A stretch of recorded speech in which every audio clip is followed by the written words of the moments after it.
chers compatriotes, je vous demande de bien vouloir excusez mon retard.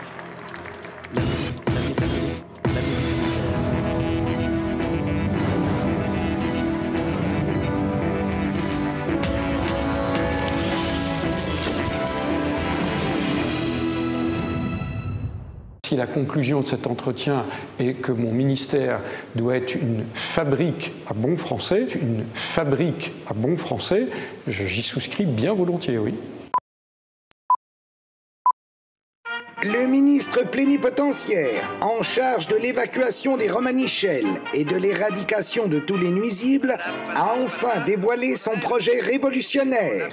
Cette machine, joyau de l'industrie technologique française, permettra à terme de transformer toute notre société. Et entreront à la queue leu les gagneux petits, les traînes misères, les sans-papiers et autres hooligans syndiqués pour en ressortir transfigurés en véritable bon français. Bravo, monsieur Besson, bien joué. À l'annonce de votre épatante initiative, miracle, la momie de Maurice Chevalier est sortie de sa dernière demeure pour entonner l'hymne éternel de la France qui gagne. Ça fait d'excellents Français. Et tout ça, ça fait d'excellents Français, d'excellents soldats qui marchent au pas. Bon, à part ça, ça devient un rituel. La tour Eiffel a encore été évacuée hier soir.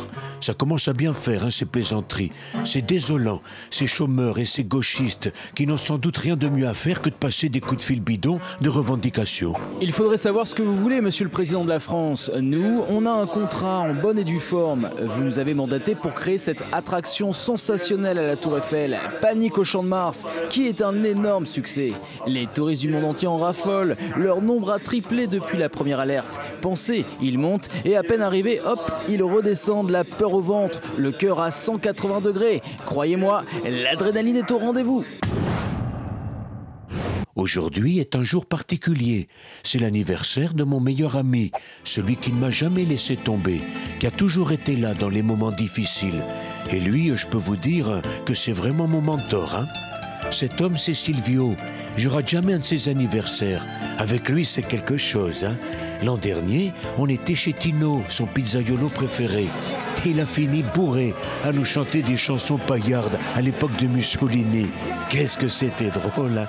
Alors, cette année, pour ses 74 ans, chouchou, il faut que tu sois au top. J'ai une très bonne idée de cadeau qui pourrait lui faire super plaisir. C'est quelqu'un qui est presque aussi célèbre que moi en Italie. En tout cas, depuis quelques jours. Et quand Silvio l'a vu à la télévision italienne, ça l'a rendu fou. Et en plus, moi, ça me débarrasse. Bon, ça continue le bordel chez les socialos, hein. S'il y avait une alerte à la bombe à chaque connerie qu'ils disent, cela, on évacuerait une dizaine de fois par jour la tour Eiffel, hein. Il faut que les socialistes apprennent à être un peu disciplinés. C'est bien la liberté de parole, mais c'est bien aussi la protection de l'unité. L'alternance viendra si les socialistes restent unis. Tu parles, unité de mes deux, oui. Non, monsieur Sarkozy, je peux vous dire que nous sommes unis pour vous battre. Nous préparons des primaires qui seront un exemple de transparence, mais surtout un grand élan participatif. Et pour cela, nous nous sommes inspirés du seul pays où la gauche a réussi, le Brésil, de mon ami Lula. Vote 70! Olha, só tem jeito. Tem que mudar os políticos. Vote na liberdade, vote com prazer, vote na verdade. Meu nome é Luciana, 2250. Joel Carneiro, 2028. Vote. A Baixada e o Rio vão ter gente nova na política. Eu vou me deixar. Ah ben, ça promet, hein. Vivement les primaires, hein. Allez, au revoir, bon courage et à demain.